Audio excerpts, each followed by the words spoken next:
आगे सेंटर की ना हारिबा मो यावल लो हाइबदो लाता गदी चीफ मिनिस्टर मोइन खंदौरी खुद से मोइन थिंदौरी मा ओइबो यानी मा ओइबो यारोय से कोइने यादौरी ब्रा नत्रा अदु तागदी अंगी साइजे तो मोइ ngang na han उनो तो मोइ पार्टी के मे कनो आक्तनी को ऑफिस बेरा आक्तनी होजि गो मेंगो ने करि लेगे अदु मोइ दो हंग बताय बनो ना अदु हारिबो पोतो वाय अदु थम्मी तो करि गिनो मोइ जे समाय तो ना मणिपुर थुगा न तौरे इंडिया थुगा न तौरे मोइ ग लोइना ना गवर्नमेंट से मोहारी से कदबि से कदबि की तौदे न वाय सु मोइ इमेल ने यावु या मोइ द कदबि मंत्री बिदु ना हाबि क्वेश्चन ना हंगम थोक्त्रो यस से हंगन निंगे बसे आदि थोले बिसिंग जु मथाव ना लेदं आंगनिंगे बा नो अदु दि यारोय अखोय की चीफ मिनिस्टर माने सुस तो बया ब्रान मोइ मा तरु खतिन सुस तो बया ब्रा अदुसु मणिपुर थुगाय ने लेबो कांगु सिमे लेरे को दि अतोबम ना असि बक्ता केनो अखोय ने एड्रेस तो प्रॉब्लम ख लेबो मणिपुर से कम्युनिटी मसिंग आमी को होजि इंडियन कॉन्स्टिट्यूशन के मतु ने करे रे ए लेजिस्लेटिव असेंबली की मसिंग की 15% खतने मंत्री हो यारिस सी एडिक्वेट ओय ब्रा अखोय हुंबुनी क्यानो यारिसे सामने तरांगा तदी क्यानो तरा अदम तो नत्रो अदु तागदी अखोइना अखोइ मोइदा हाइबम जम सेंट्रल गवर्नमेंट नो मणिपुर इज दी एमपी कम्युनिटी सु जामे अदन मणिपुर के ओइनदी एग्जाम्पशन म पीबियो यामद्रबद मंत्री दी कुन पीबियो हाइबो अदु नत तागदी को हदे की मंत्री ओबे मतमदा कनोदा अखोइ कम्युनिटी सुनो पीबो ngambro कम्युनिटी वाइज पीबो ngambra सिमसिंग यावदबगी नेबसे अदनदि मसिगुम मा मसि अखोइ होजि तकपो चांगेबा होजि होजि मतंगी एसे कनोदा कनोगी को पार्लियामेंट मिफमदा मसि ऑर्डिनेंस अमा चलागेरा तौरगने मणिपुर गिदी मणिपुर गुंबा होय अतोपदि होन पक्षलुदसे को मरोइना मणिपुर गिदी यामद्रबदा मंत्री कुंदी लेबे याहनबियो मरमदि कनोदा अखोइजे खना चैनदन लेबे याननबसे मसि मसि तौबम तायबा अदुना नंबर 1 अखोइ सेक्शन गदबसे ngana मोइना हारेइदो मोय यावद्रनदि कम्युनिटी लोइनम यावदनदि गवर्नमेंट सेम यारोइसे कम्युनिटी लोइनम यावे एक्सेप्ट इलीगल इमिग्रेंट सिंग को अदा मोय यावद्रगदि गवर्नमेंट सेम यारो हाइतागदि अखोइ चटपिरिबो कांगुदो अदुना आदा कन्फ्रंट तोबिरमो वाय अदु हाइदु करिगिनो मोय करि चारुरगे हौजिकती ड्रग की पैसा से क्याम चाइरगे अखोइ लोइ खंगब नत्रो नांगी पीयूसीएल गिदो पैसा न नत्रो तौरैदो मोयसु ड्रग की कनोम यौरब्रा मोयदा मोयगी पार्टी दुदा सिगी पोत अमा यौरब्रा जौइ चिंगनब लेरेबा मरमदि they are so powerful now नत्रा सुंता थाजदबा मफम अमदगी कम्युनिटी लोनो पुंद्रगदी यारोइ गाइज अदु गाना मोय बीजेपी की एमएलए नि दला मेली तो आदा कौरगा मोय सैबे यादब्रो नो सि तगुनु यु जॉइन हाइबे यादब्रो अखोइ लोइ लाओ हाबिसि कैनो सि करि आठनो सिमदि तसेंना हाइ तागदि अखोइ सिदि चखि बिसिंगो अदुना कन्फ्रंट तहोनिंगे मोयगी एमएलए नि नत्रा मोयना टिकेट पिरगा कागिबनि आदगी कौ नोय लम हेलिसि करिगिनो इंडिया काबे याबा मणिपुर काबे याबा थबक तौरसि कैगिनो नोय मतुंग इलोने मोय कुलहनगदबने अदु नत्रा मोयगी याबा यावदगदि यारोय का हाइ तागदि ngsa हाइ जैदो एबिकन चीफ मिनिस्टर से मोय खंदौरे अदुदि अखोइनि याबा ngमोयबको अदुना अदुदि नादगी तौरेबा वा अखोइगी कनोना प्राइम मिनिस्टर ना तौजरेबा सेपरेट एडमिनिस्ट्रेशन पीबा यारोय का हारिबदो अदुगी पीरोय का हारिबदो अदुगी ओने तैनबने मोयना खनिंग मी खलब तारगदि करिनोबो तौदिजे सेपरेट एडमिनिस्ट्रेशन अदुना मेन साथिरेने मोय मा तौन सानबा याब्रो हजि मोय मथक तौजे मुखोइगी कनोसि यंगपो मतमदा मोय सिटीजनशिप चेक तौबो मतमदा मोय सोखदो मियाव नत्रो हजि इबों फोंग खंगदरि नत्रो नता सीदा एड्रेस तौदना नत्रा ओना तैनबदा अस अखोइ नोय लोइ पुल्लगा लाओ गानि मदुदगा हराव हराव थोलै सिंदिदि को आइदि वांगांग निंगे को अदुदि मोय हराव हराव थोलका दौ नते सेंबीरनी ये को आई नुपा मो ने चखिबजे करी फी सेलगा हलहलिनो मोयना नत्रा आई फैजोम सेलगा हलखिबनेबा अचखिबने फैजोम सेला हलतायेबा सिदी सिमाय हारगदि मोय सावरानी को नत्रा फी होंदोरगा थारेबा अदुदि तवनिंगदे अदुगा हौजिक याम सबना हारबदे को अखोय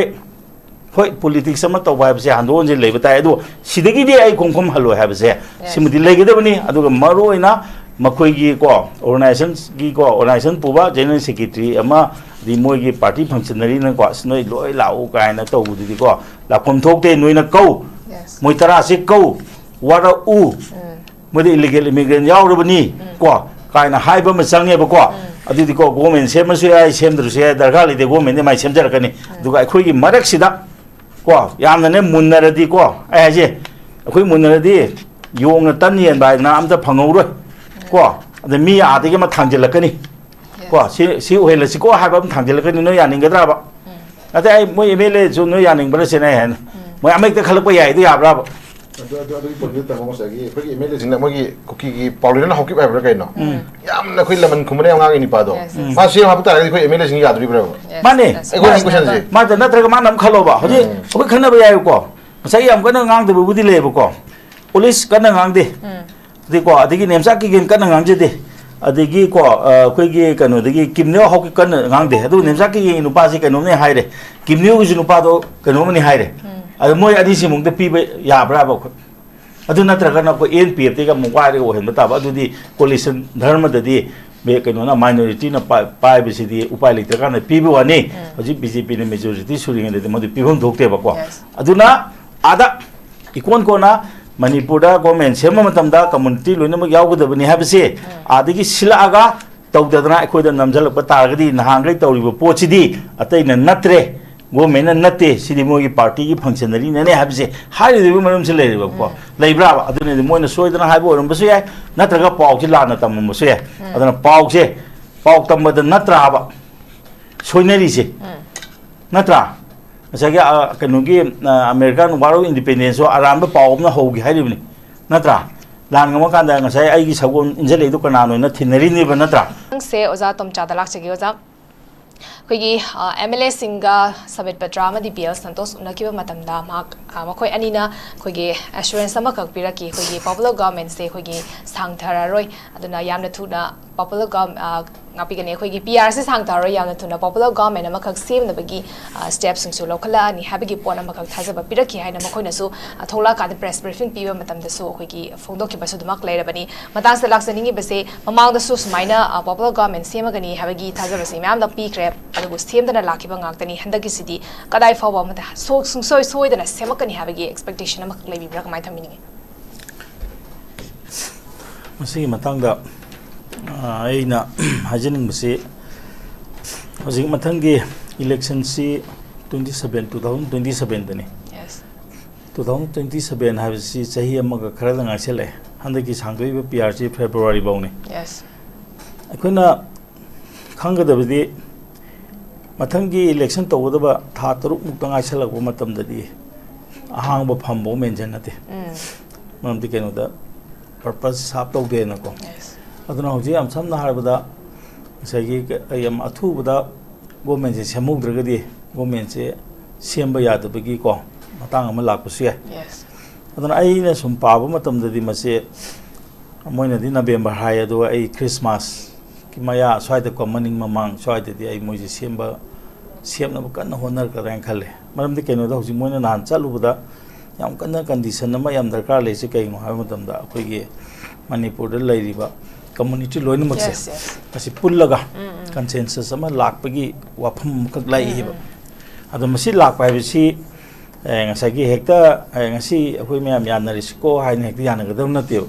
ꯃꯣꯏꯗ ꯍꯣꯝꯋꯥꯔꯛ ꯇꯧꯕ ꯑꯃ ꯆꯪꯉꯤ ꯋꯥꯔꯤ ꯁꯥꯟꯅꯕ ꯑꯃ ꯆꯪꯉꯤ ꯑꯗꯨꯕꯨ ꯉꯁꯤ ꯉꯔꯥꯡ ꯑꯅꯧꯕ ꯃꯅꯤꯄꯨꯔꯗ ꯂꯥꯛꯏꯕ ꯗꯤꯕꯂꯞꯃꯦꯟꯁꯤ ꯕꯤ ꯖꯦ ꯄꯤꯒꯤ ꯑꯦꯝ ꯑꯦꯜ ꯑꯦꯁꯤꯡ ꯃꯄꯥꯟꯗ ꯆꯠꯈ꯭ꯔꯦ ꯀꯣ ꯑꯦꯟ ꯄꯤ ꯄꯤꯒꯤ ꯌꯥꯎꯈ꯭ꯔꯤ ꯖꯦ ꯗꯤ ꯌꯨꯗ ꯀꯥꯔꯛꯄ ꯃꯤꯁꯤꯡ ꯌꯥꯎꯈ꯭ꯔꯤ ꯑꯗꯩ ꯍꯧꯖꯤꯛ ꯃꯣꯏꯅ ꯅꯍꯥꯟ ꯑꯩꯅ ꯈꯕꯔꯗ ꯊꯦꯡꯅꯕꯗ ꯃꯈꯣꯏꯒꯤ ꯀꯃꯤꯇꯤ ꯑꯃ ꯁꯦꯝꯕ ꯃꯥꯜꯂꯦ ꯃꯣꯏ ꯃꯤ 4-5ꯅ ꯂꯤꯗꯔꯁꯤꯡꯁꯦꯀꯣ ꯃꯔꯨꯑꯣꯏꯅ ꯑꯣꯅꯔꯦꯕꯜ ꯀꯩꯅꯣꯅ ꯂꯤꯗ ꯇꯧꯕ ꯃꯥꯜꯂꯤ ꯁ꯭ꯄꯤꯀꯔꯅ ꯃꯇꯨꯡꯗ ꯕꯤꯔꯦꯟ ꯂꯩꯔꯦ ꯅꯠꯇ꯭ꯔꯥ ꯅꯍꯥꯟ 4ꯔ ꯀꯩꯅꯣ 4-5ꯔ ꯁꯦꯝꯈꯤꯕꯗꯣ ꯑꯗꯨꯅ ꯍꯧꯖꯤꯛ ꯃꯣꯏ ꯃꯈꯥ ꯇꯥꯅ ꯎꯅꯈꯤꯅꯦꯅ ꯈꯜꯂꯦ ꯑꯗꯨꯒ ꯍꯧꯖꯤꯛꯀꯤ ꯃꯔꯨꯑꯣꯏꯅ ꯉꯁꯥꯏꯒꯤ ꯑꯩꯈꯣꯏꯒꯤ ꯀꯩꯅꯣꯗ ꯂꯩꯔꯤꯁꯤ ꯌꯥꯝꯅ ꯕꯦꯔꯥ ꯇꯧꯔꯤꯁꯤ ꯉꯁꯥꯏꯒꯤ ꯑꯩꯈꯣꯏꯒꯤꯀꯣ ꯆꯨꯔꯆꯥꯟꯄꯨꯔ ꯔꯣꯝꯗꯒꯤ ꯀꯥꯔꯛꯏꯕ ꯀꯨꯀꯤ ꯖꯣ ꯍꯥꯏꯇꯥꯔꯦꯀꯣ ꯇꯦꯡꯅꯧꯄꯜ ꯂꯣꯝꯗꯒꯤ ꯀꯥꯔꯤꯁꯤ ꯄꯨꯟꯅ ꯃꯣꯏ 10ꯅꯤ 10ꯁꯤꯒꯤ ꯃꯅꯨꯡꯗ 2 ꯑꯃꯅ ꯖꯦ ꯗꯤ ꯌꯨ ꯑꯣꯏꯗꯣꯏꯅꯤ 2 ꯑꯃꯅ ꯃꯈꯣꯏꯒꯤ ꯀꯨꯀꯤꯒꯤꯗꯨ ꯑꯣꯏꯗꯣꯏꯅꯤ 4 ꯑꯃꯅ 6 ꯑꯃꯅ ꯕꯤ ꯖꯦ ꯄꯤ ꯑꯣꯏꯗꯣꯏꯅꯦꯕꯀꯣ ꯑꯗꯨꯅ ꯃꯁꯤꯒꯤ ꯃꯇꯥꯡꯁꯤꯗ ꯉꯁꯥꯏ ꯉꯔꯥꯡ ꯅꯍꯥꯟꯁꯨ ꯑꯩꯈꯣꯏꯒꯤ ꯑꯦꯟ ꯄꯤ ꯄꯤꯒꯤ ꯀꯩꯅꯣꯁꯦ ꯃꯣꯏꯒꯤ ꯂꯤꯗꯔ ꯀꯩꯅꯣ ꯃꯦꯘꯥꯂꯌꯒꯤ ꯆꯤꯐ ꯃꯤꯅꯤꯁꯇꯔ ꯑꯃꯁꯨ ꯂꯥꯛꯑꯝꯃꯤꯅꯦꯕ ꯃꯔꯝꯗꯤ ꯀꯩꯒꯤꯅꯣꯗ ꯃꯣꯏꯁꯦ ꯍꯟꯗꯛ ꯃꯅꯤꯄꯨꯔꯗ ꯑꯩꯗꯤ ꯃꯣꯏꯁꯦ 8ꯀꯨꯝꯕ ꯀꯥꯕ꯭ꯔꯥ ꯍꯥꯏꯅ ꯈꯜꯂꯦ ꯌꯥꯝ ꯃꯔꯨꯑꯣꯏꯕ ꯀꯝꯄꯣꯅꯦꯟ ꯑꯃꯅꯦꯕꯀꯣ ꯑꯗꯨꯅ ꯂꯥꯛꯑꯒ ꯃꯥꯅꯒ ꯋꯥꯒ ꯍꯥꯏꯔꯝꯃꯤꯕꯗꯣ ꯃꯔꯝꯗꯤ ꯀꯩꯒꯤꯅꯣꯗ ꯉꯁꯥꯏꯒꯤ ꯑꯊꯨꯕꯗ ꯁꯦꯝꯗ꯭ꯔꯒꯗꯤ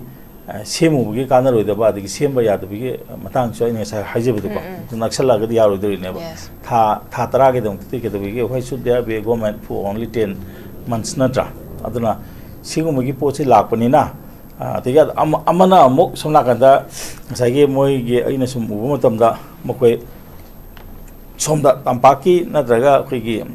ꯆꯤꯡꯒꯤ ꯅꯥꯒꯥ ꯒ꯭ꯔꯨꯞ ꯍꯥꯏꯇꯥꯔꯦꯀꯣ ꯁꯤꯒꯤꯗꯗꯤ ꯊꯣꯏꯗꯣꯛꯅ ꯌꯦꯠꯅꯕ ꯂꯩꯇꯕ ꯃꯥꯜꯂꯦ ꯉꯔꯥꯡ ꯅꯍꯥꯟꯒꯤꯗꯨ ꯎꯕꯗ ꯀꯟꯁꯦꯟꯁꯁ ꯑꯃ ꯑꯗꯨꯗꯤ ꯃꯣꯏ ꯑꯩꯈꯣꯏꯗ ꯃꯁꯛꯄꯨꯗꯤ ꯇꯥꯛꯊꯣꯛꯇꯦꯀꯣ ꯑꯩꯈꯣꯏ ꯃꯣꯏꯅ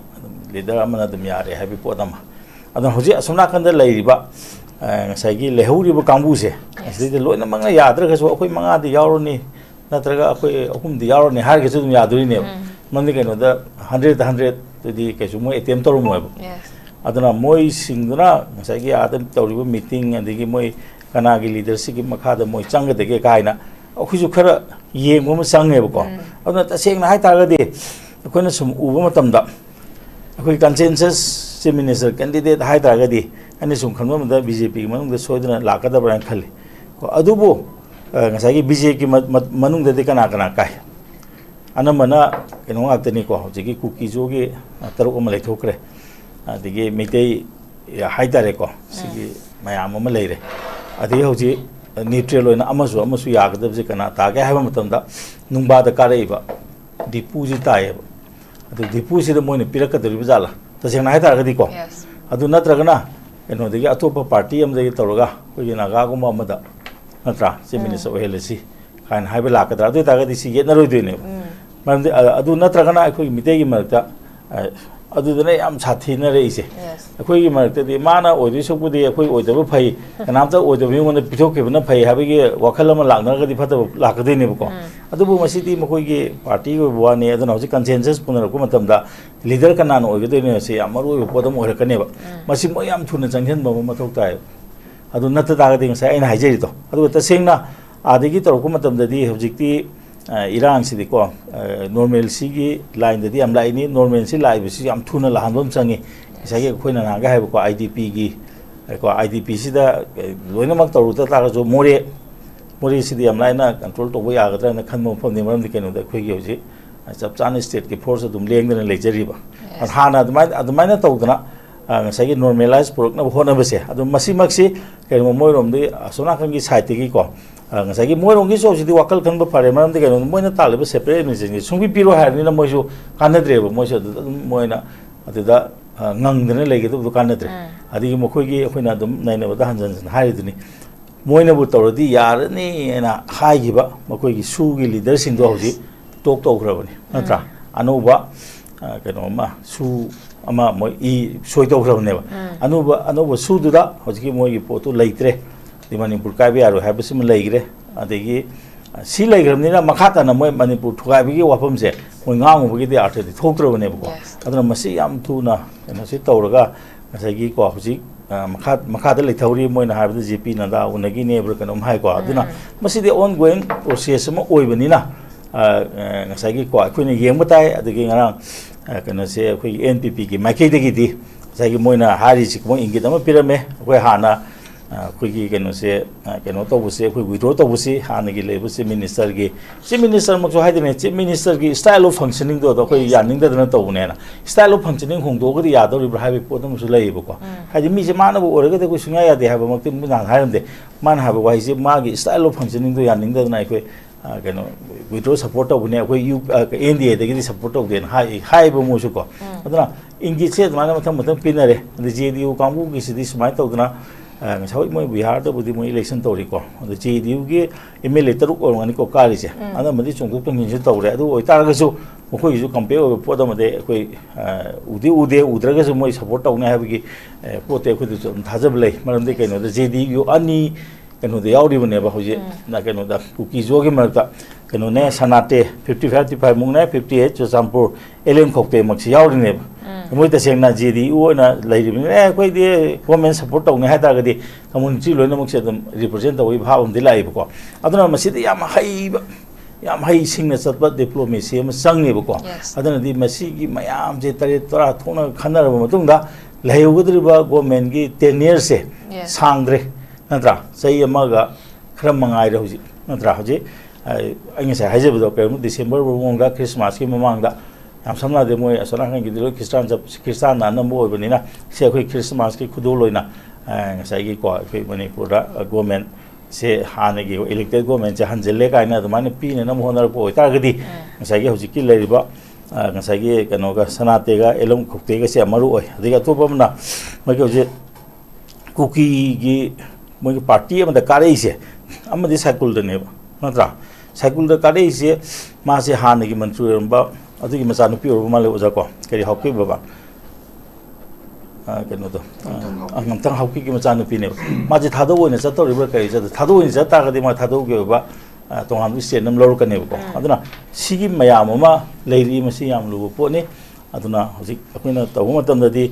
government formation de center na su masi namdana ko aikoigi sendaba yade habigi putam lakado male aduna tatargadi keno se mathang February bok de semok da targadi adudagi amona pyar sangdogadi arte tholoi dori sei phar reba leite sei phadaba tener gi dum di government sending oi ko aduna sigi posi leibni na aide aina sum paba matam da ko February di chungo gok do man de to tentative boina December gi swai de di tagado male mam ni keno da hoji gi sindok sinjin je adagi de hoji moina habisi pau khar de di ko naga MLA singna su moida kena reach out to wai do wa phang na phon na bugi matang cho ma palli do tok ta di moi ju ta sen hai ta ga di to atai ni election kari bi sing si di wak to hok ta ga di na tra moi mathang ki prospect se kari oi dori no na tra tu ki potom lei bu ko du ki po se lei ni na ai ki wakhal de di keno ma di ko khoi ki marak ta yam kana ma ya ning de dai hana di khoi ki leadership ki je khoi ki midai mer de ga ni hum tholei dna ma be ga na du bakti handik ti utre mai te khala ku ya do mal adu bo asona nge kambu dna ya ta ta ga di neutral lobam tok ta ga hai ta de ki keno no BJP mar te di oja ke no nungwa gi sina tana leite adu na tra ga di BJP na ta bam khan ta aduna handik ki sidi ita thaja da ba mana ko ning thoi ba yai ko upai leite dna natra okay masigi a possibility je ai din ha na khalam ne masi ek neutral hai ta di do putai to ko okay am sa thambikra ko ge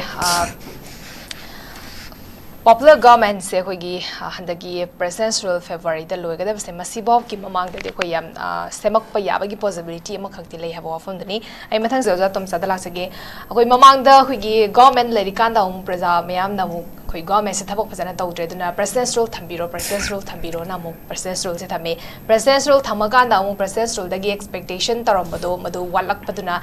orakta baduna marmora kana mu popular government mu demand toraga lakpani hojik se adu popular government se hojik same bangam daranga se fawa lakpa bitare presidential se thani pan koi gi phajala bai bitare mase baw da presidential se thamaga lakpani du handak se popular government amaka ki demand yamna strong oina khabitare koi gi koi punna dali da kem toraga leba matam da koi gi BL Santos samadi Samit Patradi unaki aduda koi Union Home Minister madi Prime Minister unana bagi appoint lobudi ngamoi haina koi Samit Patrana fungdora ki basule matang sida koi gi lakchaningi base MLA Minister Kharadi aduma koi gi Home Minister amadi State National President unana bagi chonda hobagi pot ama khakti leri adubu karambo afam sanaram godoribno yamna tuna semakani habagi thazabadi biri masipok na kadai fawa chumgodoribno habadi koina predict tobangam da haba tare ozanga sa hebi badumaina Christmas fawagi manu da dekho adumak sevak pa yabagi pot ama khak lei possibility ama khak lei habaduni masta leader gi matang se khoigi chamom na ba ma khak su lei ba habi taro zaki ta jena su thambi ki ba dubu lehori ba sondara ga lehori ba MLA minister former MLA minister singduna mukari wari shandaram ga da ba maduna khoigi national president union home minister amadi prime minister unaba ngamam ga dori bra unadari bra habagi potsu hoji pa phawgi oredi khoi confirm ta ba ngam da ba habi tare kamai thamini ga ja masi matang dai haji ki go gi second round noina first round dai ngai haji ki bidu moina adi pirpo indication community lo no pulu ka ha mu ko adugi basis ta aina sa gi possibility to mai putok sabane ai ge opinion pijabane hojik to mung nei na se phari ngarang na han mo unri se kana kana party gi functionary ngate ne natra oi notice ki in charge onare ari moi gi kano ge BJP ge general secretary secretary unare ko government gi oi bam to unadre yes natra se khone khoi ngai se akhoi manipur thukai ni hariba makhoi singsi yaudragadi government se moina hari se masi karamba keno no ꯃꯁꯤ ꯑꯩꯈꯣꯏ ꯄ꯭ꯔꯖꯥꯅ ꯌꯥꯒꯗ꯭ꯔꯥ Yes. ꯁꯤꯅ ꯑꯃꯨꯛ ꯑꯩꯈꯣꯏ ꯑꯩ ꯁꯤꯒꯤ opinion ꯁꯨꯝ ꯄꯤꯖꯒꯦꯕꯀꯣ ꯅꯠꯇ꯭ꯔꯥ ꯑꯗꯨ ꯑꯣꯏꯇꯥꯔꯒꯗꯤ ꯃꯣꯏꯅ ꯍꯥꯏꯕꯗꯣ ꯇꯥꯈꯤꯗ꯭ꯔꯕ ꯑꯗꯨꯗꯤ ꯀꯅꯥꯅ ꯆꯤꯐ ꯃꯤꯅꯤꯁꯇꯔ ꯑꯣꯏꯒꯗꯒꯦ ꯍꯥꯏꯁꯦ ꯃꯈꯣꯏ ꯂꯝ ꯍꯦꯟꯕ ꯃꯣꯏ 5-10ꯗꯨꯅ ꯈꯟꯗꯣꯔꯤꯕ꯭ꯔꯥ Yes. ꯁꯤꯃꯀꯣ ꯑꯗꯨꯅꯦꯕ ꯉꯁꯥꯏ ꯍꯥꯏꯖꯣ ꯄꯣꯁꯤꯕꯤꯂꯤꯇꯤꯗꯤ ꯕꯤꯖꯦꯄꯤꯒꯤ ꯃꯅꯨꯡꯗ ꯅ꯭ꯌꯨꯇ꯭ꯔꯦꯜ ꯍꯥꯏꯇꯥꯔꯒꯗꯤ ꯀꯩꯅꯣꯁꯦ ꯑꯩꯈꯣꯏꯒꯤ ꯗꯤꯄꯨ ꯇꯥꯏꯁꯦ ꯗꯤꯄꯨꯗꯤ ꯉꯔꯥꯡ ꯅꯍꯥꯟ ꯀꯩ ꯑꯃꯨꯛ ꯇꯧꯔꯦ ꯃꯥ ꯐꯣꯔ ꯀꯩꯅꯣꯁꯦ ꯑꯩꯈꯣꯏꯒꯤ ꯃꯅꯤꯄꯨꯔꯒꯤ ꯁ꯭ꯄꯦꯁꯦꯜ ꯄ꯭ꯔꯣꯚꯤꯖꯟꯗꯀꯣ 471(c) ꯒꯤ ꯑꯃꯨꯛ ꯉꯥꯡꯈ꯭ꯔꯦ ꯃꯥ ꯉꯁꯥꯏꯒꯤ ꯀꯩꯅꯣꯝꯃ ꯇꯧꯔꯨꯕ ꯃꯇꯝꯗꯀꯣ ꯑꯩ ꯁꯤꯗꯤ ꯑꯩꯈꯣꯏꯒꯤ ꯂꯝ ꯂꯩꯕ ꯌꯣꯟꯕꯒꯤ ꯔꯨꯜ ꯑꯃ ꯁꯦꯝꯃꯨꯕ ꯃꯇꯝꯗ ꯁꯤꯗꯤ ꯌꯥꯔꯣꯏ ꯄꯣꯠ ꯍꯥꯏꯗꯤ ꯉꯁꯥꯏꯒꯤꯀꯣ ꯉꯁꯤ ꯅꯥꯒꯥꯒꯤ MLAꯁꯤꯡꯅ ꯁꯤꯒꯨꯝꯕ ꯉꯥꯡꯕ꯭ꯔꯥ ꯑꯩꯈꯣꯏꯒꯤ ꯃꯅꯤꯄꯨꯔꯁꯤꯗ ꯔꯤꯁꯥꯡ ꯀꯩꯁꯤꯡꯅ ꯀꯌꯥꯝ ꯀꯨꯏ ꯄꯥꯜꯂꯝꯒꯦ ꯌꯥꯝ ꯃꯆꯨ ꯁꯦꯕꯥꯅ ꯀꯃꯥꯏꯅ ꯄꯥꯜꯂꯝꯒꯦ ꯁꯤꯗ ꯑꯩꯈꯣꯏ 471(c) ꯁꯤꯒꯤ ꯃꯇꯨꯡ ꯏꯟꯅ ꯑꯩꯈꯣꯏ ꯆꯤꯡꯒ ꯇꯝꯒ ꯇꯣꯈꯥꯏꯔꯤꯁꯤ ꯃꯣꯏ ꯍꯥꯏꯔꯝꯕ꯭ꯔꯥꯕ ꯁꯤ ꯌꯥꯝ ꯃꯨꯟꯅ ꯌꯦꯡꯕ ꯑꯃ ꯆꯥꯏꯌꯦꯕ ꯍꯧꯖꯤꯛ ꯑꯁꯣꯝ ꯅꯥꯀꯟꯗꯒꯤ ꯃꯅꯤꯄꯨꯔ ꯊꯨꯒꯥꯏꯒꯗꯕꯅꯤ ꯍꯥꯏꯕ ꯃꯣꯏꯅ ꯁꯤꯖꯤꯟꯅꯕ 471(c)ꯁꯦ ꯇꯤꯄꯨꯁꯨ ꯑꯃꯨꯛ ꯁꯤꯖꯤꯟꯅꯩꯌꯦꯕ ꯑꯗꯩ ꯃꯣꯏ ꯇꯤꯄꯨꯁꯦ ꯑꯃꯨꯛ ꯅ꯭ꯌꯨꯇ꯭ꯔꯦꯜ ꯇꯥꯈꯤꯗ꯭ꯔꯥ ꯐꯔꯦꯅꯦ ꯃꯣꯏ ꯀꯨꯀꯤꯅꯗꯤ ꯌꯥꯔꯦ ꯑꯩꯈꯣꯏ ꯃꯤꯇꯩꯅ ꯌꯥꯒꯗ꯭ꯔꯥ ꯁꯤꯗꯅꯦꯕ ꯑꯩꯈꯣꯏꯅ ꯌꯥꯝ ꯀꯟꯅ ꯍꯥꯏꯗꯣꯏꯁꯦ ꯑꯩꯈꯣꯏꯒꯤ ꯂꯩꯔꯤꯕ ꯃꯈꯥꯒꯤ ꯃꯌꯥꯏꯗ ꯂꯩꯔꯤꯕ MLA ꯁꯤꯡꯁꯦ ꯁꯤꯒꯤ ꯃꯣꯏ ꯁ꯭ꯇꯦꯟ ꯑꯃ ꯆꯪꯉꯦꯕ ꯃꯣꯏ ꯈꯠꯅꯒꯅꯣ ꯉꯁꯤ ꯑꯣꯖꯥ ꯒꯤꯇꯥꯖꯦꯟꯅ ꯍꯥꯏꯗꯅꯀꯣ ꯍꯧꯖꯤꯛ ꯍꯥꯟꯅꯒꯤ ꯑꯣꯅꯔꯦꯕꯜ ꯆꯤꯐ ꯃꯤꯅꯤꯁꯇꯔꯁꯦ ꯅꯩꯅꯁꯦꯕ ꯑꯣꯅꯔꯦꯕꯜ ꯆꯤꯐ ꯃꯤꯅꯤꯁꯇꯔꯗ ꯁꯣꯏꯕꯁꯤ ꯀꯔꯤꯅꯣ ꯃꯥ ꯌꯥꯝꯅ ꯀꯩꯅꯣ ꯗꯤꯛꯇꯦꯇꯣꯔꯤꯌꯦꯜ ꯄꯣꯂꯤꯁꯤ ꯑꯃ ꯇꯧꯋꯦ ꯍꯥꯏꯕꯅꯦ ꯅꯠꯇ꯭ꯔꯥ ꯑꯗꯨꯕꯨ ꯃꯥꯅ ꯇꯧꯔꯤꯕ ꯄꯣꯠꯇꯨꯗꯤ ꯐꯠꯇꯕ꯭ꯔꯥꯕ ꯍꯧꯖꯤꯛ ꯐꯔꯦꯅꯦ ꯂꯥꯛꯑꯒꯦꯅꯦ ꯄꯣꯄꯤ ꯊꯥꯕ ꯌꯥꯍꯟꯒꯗꯧꯔꯤꯕ꯭ꯔꯥ ꯅꯠꯇ꯭ꯔꯥ ꯏꯂꯤꯒꯦꯜ ꯏꯃꯤꯒ꯭ꯔꯦꯟꯁꯤꯁꯦ ꯍꯥꯟꯅ ꯌꯦꯡꯉꯣꯏꯗꯕ꯭ꯔꯥ ꯑꯗꯣ ꯍꯧꯖꯤꯛ ꯑꯇꯣꯞꯄ ꯑꯃꯅ PR ꯒꯣꯔꯃꯦꯟ ꯐꯠꯇꯦꯁꯤ ꯀꯅꯥꯅ ꯍꯥꯏꯒꯦ ꯑꯩꯒꯤ ꯑꯣꯏꯅꯗꯤ ꯍꯥꯏꯗꯦ ꯃꯔꯝꯗꯤ ꯀꯩꯅꯣꯗ ꯃꯣꯏ ꯊꯕꯛ ꯌꯥꯝ ꯇꯧꯔꯤ ꯃꯅꯨꯡꯗ ꯑꯥꯒꯁꯠꯀꯤ ꯇꯥꯡ 1ꯗ ꯃꯣꯏ RTI ꯊꯥꯅꯔꯝꯃꯦꯕ ꯒꯣꯔꯃꯦꯟ ꯃꯁꯦꯟ ꯑꯣꯐꯤꯁꯥꯔ ꯃꯁꯦꯟ ꯀꯃꯥꯏꯅ ꯊꯥꯏ 2003ꯗꯒꯤꯅ ꯆꯪꯈ꯭ꯔꯒ ꯃꯅꯤꯄꯨꯔꯗ ꯑꯦꯅꯤ ꯀꯨꯀꯤ ꯇ꯭ꯔꯥꯏꯕꯇ ꯊꯕꯛ ꯈꯟꯈꯤꯕ ꯃꯤ ꯀꯌꯥ ꯁꯨꯔꯦ ꯀꯥꯏꯕꯁꯦ ꯍꯪꯉꯦꯕ ꯍꯧꯖꯤꯛꯀꯣ ꯑꯩꯈꯣꯏꯅ ꯁꯨꯃꯥꯏꯅ ꯇꯧꯗꯅ ꯃꯣꯏꯁꯤ ꯊꯤꯗꯣꯛꯎ ꯃꯣꯏ ꯏꯟꯐꯤꯜꯇ꯭ꯔꯦꯠ ꯇꯧꯗꯅ ꯑꯩꯈꯣꯏ ꯏꯟꯗꯤꯌꯥꯁꯤ ꯀꯥꯏꯕ ꯌꯥꯅ ꯂꯩꯔꯦ ꯃꯅꯤꯄꯨꯔ ꯀꯥꯏꯕ ꯌꯥꯅ ꯂꯩꯔꯦ ꯃꯗꯨꯗꯒꯤ ꯆꯪꯉꯤꯕ ꯏꯂꯤꯒꯦꯜ ꯏꯃꯤꯒ꯭ꯔꯦꯟ ꯃꯌꯥꯝꯗꯨꯅ ꯃꯁꯤ ꯂꯣꯏꯅꯃꯛ ꯑꯣꯜꯂꯛꯈꯥ ꯁꯥꯔꯛꯀꯗꯧꯔꯦ ꯃꯊꯪ ꯑꯣꯜꯂꯛꯀꯗꯧꯔꯦ ꯍꯥꯏꯁꯦ ꯃꯣꯏ ꯅꯍꯥꯟ ꯊꯥꯔꯝꯃꯦꯕ ꯑꯁꯤ ꯑꯩꯅ ꯁꯨꯝ ꯈꯪꯕ ꯃꯇꯝꯗ ꯃꯁꯤ ꯈꯕꯔꯗꯁꯨ ꯌꯥꯎꯕ ꯎꯗꯦ ꯑꯗꯨꯒ ꯀꯩꯅꯣ ꯇꯧꯕꯁꯨ ꯀꯅꯥꯝꯇꯅ ꯃꯁꯤ ꯄꯨꯊꯣꯛꯅꯔꯛꯄꯒꯤ ꯄꯣꯠꯁꯨ ꯎꯗꯦꯕꯀꯣ ꯑꯗꯨꯕꯨ ꯂꯩꯗꯤ ꯂꯩꯔꯝꯃꯦꯕ ꯁꯤꯗꯩꯁꯤꯗ ꯂꯩꯔꯤꯁꯦ ꯀꯩꯅꯣꯗꯀꯣ ꯅꯝꯕ ꯁꯤꯗꯩꯁꯤꯗ ꯑꯥꯒꯁꯠꯀꯤ ꯇꯥꯡ 1ꯗ ꯁꯤ ꯊꯥꯔꯝꯃꯤꯁꯤꯀꯣ ꯗꯥꯏꯔꯦꯛꯇꯔ ꯇ꯭ꯔꯦꯖꯔꯔ ꯑꯦꯟड ꯑꯦꯀꯥꯎꯟꯁꯟꯅ ꯍꯪꯉꯤꯁꯦ ꯃꯥ treasury officer sub treasury officer ꯃꯌꯥꯝ ꯍꯪꯉꯤꯅꯤ request for information under RTI ꯅꯤ ꯅꯠꯇ꯭ꯔꯥ How many government employees in Manipur from 2003 till date have been appointed under the any Kuki tribe scheduled tribe category? How many government employees in Manipur from 2003 till date have been appointed under the Thadok scheduled tribe category specifically? Among the government employees holding scheduled tribe certificate under the any Kuki tribe category, how many have their father's scheduled tribe certificate recorded as Thadok? If such any Kuki tribe certificate holders are not originally from Thadok tribe, please provide details of the specific tribe they belong to prior to the inclusion of any Kuki tribe in the scheduled tribe list of Manipur 2003 kind. Masi hojiki PR government na masi tamdragadi karamba government tamdorino. PR obigi masing amine ba. Kuki any Kuki tribe je moi chappa hore ne bse. Hoji amta issue tok dena hoji lai dna. Hoji anuba tribe certificate issue tok dena haire ba ko. Masi si PR ya sengba masak natrabase hojiki ozana habiraba hojiki no do aikoige jiri gi problem do adu leita gadi akoi de khangan biro governor na draga sab da he will immediately address it asi am yang khra jane basi thabo mamdi keno da akoi di si adu gi field ta ro na akoi yam taw khre ba du sigi relief camp sida fajana pibi dre akoi governor da direct draga sari ni nong len tabada jinga hutpada misem mikhai na ne pire governor draga sai ni yam thun thuna tawebako aduna mase governor gi kenu se hojiki leba PR government se phatte habidi ai hajeroi adu hoji praja sing ne su PR government je am phatre lamen se moi ding semi sidi natra hoji matang loi semai na khara soiba angam ba yaw madi ai ko hoji am tawri nan lamen se am ta phajede no ala de semi ni koi gi kenu concrete hai bu la le kai ba yaw re have that no ala ge check tawri tu ne PR government yang grubjane ba aduna hojik tawri sidi kari no ha tamda maroina political party mayamna government sem dragadi phatba lei hadna chongba ma praja gi oinadi PR se am phatre popular government lakpio habi demand ka derge strict tholo pro ꯍꯧꯖꯤꯛ ꯑꯩꯈꯣꯏ ꯀꯩꯅꯣ P R ꯂꯧꯊꯣꯛꯑ government ꯁꯦꯝꯕꯤꯌꯨ ꯍꯥꯏꯕꯁꯤ ꯂꯩꯕ꯭ꯔꯥꯕ ꯑꯗꯨꯒ ꯇꯧꯕꯗꯕꯗꯤ ꯑꯩꯈꯣꯏꯅ ꯈꯪꯒꯗꯕꯗꯤ ꯑꯩꯈꯣꯏꯅ ꯉꯁꯥꯏ ꯍꯥꯏꯖꯩꯗꯨ ꯀꯩꯅꯣꯗ आगे सेंटर की ना हारिबा मो याहोलो हाइबदो लाक्तागदी चीफ मिनिस्टर मोइन खंदौरी खुद से मोइन थिंदौरी मा ओइबा यानी मा ओइबा यारोय से पने यादौरीब्रा नत्रा अदु तागदी अंगी साइजे तो मोइन नang हान उनो मोइ पार्टी के मे कनो आक्तनी को ऑफिस बेरा आक्तनी हजि गो मेंगो ने करि लेगे अदु मोइ दो हंग बताय नोइन अदु हारिबो पोतो वाय अदु थम्मी तो करि गिनो मोइ जे समाय तो ना मणिपुर थुगाय न तौरे इंडिया थुगाय न तौरे मोइ ग लोइना ना गवर्नमेंट से मोहारि से कदबि से कदबि की तौदे न होय सु मोइ एमएलए ने यावु या मोइ द कदबि मंत्री बिदु ना हाबि क्वेश्चन न हंगम थोक्त्रो यस से हंगन निंगे बसे आदि थोले बिसिंग जु मथाव ना ले दंग निंगे बा नो अदु दि याबे अखोइ की चीफ मिनिस्टर माना सुस तो बया ब्राइन मोइ मा तरु खतिन सुस तो बया ब्रा अदु सु मणिपुर थुगाय ने लेबो कांबु सिम लेरे को दे अतोबम ना असि बौदा केनो अखोइ ने एड्रेस तो प्रॉब्लम ख लेबो मणिपुर से कम्युनिटी मसिंग यामी को होजि इंडियन कॉन्स्टिट्यूशन के मतु ने करे रे लेजिस्लेटिव असेंबली की मसिंग की 15% खतने मंत्री हो यारिस सी एडिक्वेट ओइब्रा अखोइ हुंबुनी क्यानो यारिसे सामरे त्रांगा ददी क्यानो तरा अदम तो नत्रो अदु तागदी अखोइ मोइदा हाइबम जम सेंट्रल गवर्नमेंट नो मणिपुर इज दी एमपी कम्युनिटी सु यामे अदर मणिपुर के ओइनदी एग्जाम्पशन अम पिबियो यामद्रबद मंत्री दी कुन पिबियो हाइबो अदु नत तागदी को हदे की मंत्री ओबे मतमदा कनोदा अखोइ कम्युनिटी दी सुनो पिबो ngambro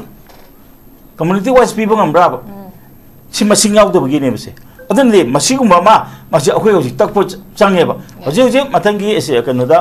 कनोगी को पार्लियामेंट मिफमदा मासे ऑर्डिनेंस अमा चलागेरा तौरगने मणिपुर गिदी मणिपुर गुम्बा होय अतोपदि खोइन पक्सलुदसु को मरोइना मणिपुर गिदी यामद्रबदा मंत्री कुंदी लेबे याहनबियो मरमदि कइनोदा अखोइजे खन्ना चैनदन लेबे याननबसे मसि मसि तौबम ताइबा अदुना नंबर 1 अखोइन सेक्शन गदबसे ngana मोइना हाइरेदो मोय यावद्रनदि कम्युनिटी लोइनम यावदनदि गवर्नमेंट सेंबा यारोइसे कम्युनिटी लोइनम यावे एक्सेप्ट इलीगल इमिग्रेंट सिंग को अदा मोय यावद्रगदि गवर्नमेंट सेंबा यारो हाइतागदि अखोइ चटपिरिबो कांगबुदो अदुना आदा कन्फ्रंट तौबिरमु वाय अदु हाइदु करिगिनो मोय करि चारुरगे हौजिकती ड्रग की पैसा से क्या चाइरगे अखोइ लोइ खंगब नत्रो नानगी पीयूसीएल की दो पैसा न नत्रो तौरइदो मोइसु ड्रग की कनो म यौरब्रा मोइदा मोइगी पार्टी दुदा सिगी पोत अमा यौरब्रा जौइसे चिंगनब लेरेबा मरमदि they are so powerful now नत्रा चुंता थाजदबा मफम अमदिगी कम्युनिटी लोइनो पुंद्रगदि यारोइ काइजा अदु गाना मोइ बीजेपी की एमएलए नि दन लमेलि तो आदा कौरगा मोइ सैबे यादब्रो नो सि तौगनु यु जॉइन हाइबे यादब्रो अखोइ लोइ लाओ हाबिसि कइनो सि करि आठनो सिमदि तसेंना हाइ तागदि अखोइ सिदि चखिबसिंगो अदुना कन्फ्रंट तहोनिंगे मोइगी एमएलए नि नत्रा मोइना टिकेट पिरगा कागिबनि आदगी कौ नोइ लम हेलिसि करिगिनो इंडिया काबे याबा मणिपुर काबे याबा थबक तौरसि कइगिनो नोइ मतुंगि लोइना मोइ कुलहनगदवने अदुना नत्रा मोइगी याबा यावद्रगदि यारोइ का हाइतागदि ngsa हाइजेदो एबिकन चीफ मिनिस्टर से मोइ खंदौरे अदुदि अखोइना याबा ngमोइबको अदुना अदुदि नादगी तौरेबा वा अखोइगी कनोना प्राइम मिनिस्टर ना तौजरेबा सेपरेट एडमिनिस्ट्रेशन पीबा यारोइ का हारिबदो अदुगी पीरोइ का हारिबदो अदुगी ओने तैनबने मोइना खनिंग ममी खलब तारगदि करिनोबो तौदिजे सेपरेट एडमिनिस्ट्रेशन अदुना मेन साथीरेने मोइ मा तौन सानबा याब्रो हजि मोइ मथक तौजे मुखोइगी कनोसी यंगपो मतमदा मोइ सिटीजनशिप चेक तौबो मतमदा मोइ सोकदो मियार नत्र होजे इबोंग फोंग खंगदरि नत्र नत्र सीदा एड्रेस तौदना नत्रा ओना तैनबदा अस अखोइ नोइ लोइ पुल्लगा लाओ गानि मदुदगा हराव हराव थोलै सिंदिदि को आइदि वांगांग निंगे को अदुदि मोइ हराव हराव थोलका दौनते सेंबीरनि ये को ai nupa mo ina chakhi base kari phi selaga hala halino moina natra ai phajom chelaga halakibne ba achakhi bane phajom chela halakta ye ba sidi sima harugadi moi saura ani ko natra phi hongdora thare ba adudi tawaning de aduga hojik yam samna harbade ko akhoi hoi politics ama to ba bse handon je leba tai adu sidagi de ai khomkhom halo ha bse simudi legedabani aduga maro ina makoi gi ko organization puba general secretary ama di moi gi party functionary na ko snoi loi lau kai na to budi ko la khom thok te noi na ko moi tara se ko wara u moi de illegal immigrant yaw robani ko kaina haiba ma change ba ko adudi ko government semasu ya semdru se darga lide government ne mai semjarakani duga akhoi gi marak sida ko yamna ne munnaradi ko ai je akhoi munnaradi yongna tan yen bai na amta phangau ko the mi adigi ma thangjelakani ko si ohela si ko haiba thangjelakani no yaningadra ba ate ai moi emele jo no yaning bra se na hen moi amai ta khalak pa yai du ya bra ba ꯑꯗꯨꯒꯤ ꯄꯣꯏꯟꯠꯇꯨ ꯇꯝꯕ ꯉꯁꯥꯏꯒꯤ ꯑꯩꯈꯣꯏꯒꯤ M L ꯑꯦꯁꯤꯡꯅ ꯃꯣꯏꯒꯤ ꯀꯨꯀꯤꯒꯤ ꯄꯥꯎꯂꯤꯅ ꯍꯧꯈꯤꯕ ꯍꯥꯏꯕ꯭ꯔꯥ ꯀꯩꯅꯣ ꯌꯥꯝꯅ ꯑꯩꯈꯣꯏ ꯂꯃꯟ ꯈꯨꯝꯕꯅ ꯌꯥꯝ ꯉꯥꯡꯉꯤ ꯅꯤꯄꯥꯗꯣ ꯃꯥ ꯁꯤ ꯍꯥꯞꯄ ꯇꯥꯔꯒꯗꯤ ꯑꯩꯈꯣꯏ ꯑꯦꯝ ꯑꯦꯜ ꯑꯦꯁꯤꯡ ꯌꯥꯗꯣꯔꯤꯕ꯭ꯔꯥꯕ ꯃꯥꯅꯦ ꯑꯩꯈꯣꯏ ꯀꯣꯏꯁꯟꯁꯦ ꯃꯥꯗ ꯅꯠꯇ꯭ꯔꯒ ꯃꯥꯅ ꯑꯃ ꯈꯜꯂꯣꯕ ꯍꯧꯖꯤꯛ ꯑꯩꯈꯣꯏ ꯈꯟꯅꯕ ꯌꯥꯏꯕꯀꯣ ꯉꯁꯥꯏ ꯌꯥꯝ ꯀꯟꯅ ꯉꯥꯡꯗꯕꯕꯨꯗꯤ ꯂꯩꯌꯦꯕꯀꯣ ꯄꯨꯂꯤꯁ ꯀꯟꯅ ꯉꯥꯡꯗꯦ ꯑꯗꯩꯀꯣ ꯑꯗꯒꯤ ꯅꯦꯝꯆꯥꯛꯀꯤ ꯀꯟꯅ ꯉꯥꯡꯖꯗꯦ ꯑꯗꯒꯤ ꯀꯣ ꯑꯩꯈꯣꯏꯒꯤ ꯀꯩꯅꯣꯗꯒꯤ ꯀꯤꯝꯅꯤꯌꯣ ꯍꯧꯀꯤ ꯀꯟꯅ ꯉꯥꯡꯗꯦ ꯑꯗꯨ ꯅꯦꯝꯆꯥꯛꯀꯤ ꯅꯨꯄꯥꯁꯤ ꯀꯩꯅꯣꯝꯅꯤ ꯍꯥꯏꯔꯦ ꯀꯤꯝꯅꯤꯌꯣꯒꯤꯁꯨ ꯅꯨꯄꯥꯗꯣ ꯀꯩꯅꯣꯝꯅꯤ ꯍꯥꯏꯔꯦ ꯑꯗ ꯃꯣꯏ ꯑꯅꯤꯁꯤꯃꯨꯛꯇ ꯄꯤꯕ ꯌꯥꯕ꯭ꯔꯥꯕ ꯑꯩꯈꯣꯏ ꯑꯗꯨ ꯅꯠꯇ꯭ꯔꯒꯅ ꯑꯩꯈꯣꯏ ꯑꯦꯟ ꯄꯤ ꯑꯦꯐꯇꯒ ꯑꯃꯨꯛ ꯋꯥꯏꯔꯒ ꯑꯣꯏꯍꯟꯕ ꯇꯥꯕ ꯑꯗꯨꯗꯤ ꯀꯣꯂꯤꯁꯟ ꯙꯔꯃꯗꯗꯤ ꯀꯩꯅꯣꯅ ꯃꯥꯏꯅꯣꯔꯤꯇꯤꯅ ꯄꯥꯏꯕꯁꯤꯗꯤ ꯎꯄꯥꯏ ꯂꯩꯇ꯭ꯔꯀꯥꯟꯗ ꯄꯤꯕ ꯋꯥꯅꯤ ꯍꯧꯖꯤꯛ ꯕꯤ ꯖꯦ ꯄꯤꯅ ꯃꯦꯖꯣꯔꯤꯇꯤ ꯁꯨꯔꯤꯉꯩꯗꯗꯤ ꯃꯗꯨ ꯄꯤꯐꯝ ꯊꯣꯛꯇꯦꯕꯀꯣ ꯑꯗꯨꯅ ꯑꯥꯗ ꯏꯀꯣꯟ ꯀꯣꯟꯅ ꯃꯅꯤꯄꯨꯔꯗ ꯒꯣꯔꯃꯦꯟ ꯁꯦꯝꯕ ꯃꯇꯝꯗ ꯀꯝꯃꯨꯅꯤꯇꯤ ꯂꯣꯏꯅꯃꯛ ꯌꯥꯎꯒꯗꯕꯅꯤ ꯍꯥꯏꯕꯁꯦ ꯑꯥꯗꯒꯤ ꯁꯤꯜꯂꯛꯑꯒ ꯇꯧꯗꯗꯅ ꯑꯩꯈꯣꯏꯗ ꯅꯝꯁꯤꯜꯂꯛꯄ ꯇꯥꯔꯒꯗꯤ ꯅꯍꯥꯟꯈꯩ ꯇꯧꯔꯤꯕ ꯄꯣꯠꯁꯤꯗꯤ ꯑꯇꯩꯅ ꯅꯠꯇ꯭ꯔꯦ ꯒꯣꯔꯃꯦꯟꯅ ꯅꯠꯇꯦ ꯁꯤꯗꯤ ꯃꯣꯏꯒꯤ ꯄꯥꯔꯇꯤꯒꯤ ꯐꯪꯁꯟꯅꯔꯤꯅꯅꯦ ꯍꯥꯏꯕꯁꯦ ꯍꯥꯏꯔꯤꯕ ꯃꯔꯝꯁꯤ ꯂꯩꯔꯤꯕꯀꯣ ꯂꯩꯕ꯭ꯔꯥꯕ ꯑꯗꯨꯅꯗꯤ ꯃꯣꯏꯅ ꯁꯣꯏꯗꯅ ꯍꯥꯏꯕ ꯑꯣꯏꯔꯝꯕꯁꯨ ꯌꯥꯏ ꯅꯠꯇ꯭ꯔꯒ ꯄꯥꯎꯁꯤ ꯂꯥꯟꯅ ꯇꯝꯃꯝꯕꯁꯨ ꯌꯥꯏ ꯑꯗꯨꯅ ꯄꯥꯎ ꯇꯝꯕꯗ ꯅꯠꯇ꯭ꯔꯥꯕ ꯁꯣꯏꯅꯔꯤꯁꯦ ꯅꯠꯇ꯭ꯔꯥ ꯉꯁꯥꯏꯒꯤ ꯀꯩꯅꯣꯒꯤ ꯑꯃꯦꯔꯤꯀꯥꯟ ꯋꯥꯔ ꯑꯣꯐ ꯏꯟꯗꯤꯄꯦꯟꯗꯦꯟꯁꯁꯨ ꯑꯔꯥꯟꯕ ꯄꯥꯎ ꯑꯃꯅ ꯍꯧꯒꯦ ꯍꯥꯏꯔꯤꯕꯅꯤ ꯅꯠꯇ꯭ꯔꯥ ꯂꯥꯟ ꯉꯝꯃꯀꯥꯟꯗ ꯉꯁꯥꯏ ꯑꯩꯒꯤ ꯁꯒꯣꯜ ꯏꯟꯖꯜꯂꯛꯏꯗꯣ ꯀꯅꯥꯅꯣꯅ ꯊꯤꯅꯔꯤꯅꯦꯕ ꯅꯠꯇ꯭ꯔꯥ ꯑꯗꯨꯃꯥꯏꯅ ꯇꯧꯗꯅ ꯂꯩꯕꯥꯛ ꯀꯥꯏꯕ ꯌꯥꯕ ꯋꯥꯁꯤꯡꯁꯤꯗꯤ ko masi yaragadi masi puthokpirakanu ai haise puthokpirakanu habidi kanu official ona iraga piragadi am phare adu natta targadi ko wa haiba matamda leba kaiba yaba wa ne ba noi community loi pulla kana government seman gani ka haibudi ko khoi manipur se kaiba yaba wa ne na ida ma hanege maram di kanu moi anga sa kanna jo haijege manipur thugai de ba yaroi haibudo makhoi ga pulla ga government semu haibudi moina warau natra akhoi de injala kanu aduga sai haije do moina karamte yaroi do rebo je moina khan mi do ya do ri bra ai masida loi ai lo sin okay amazata mikre ai lo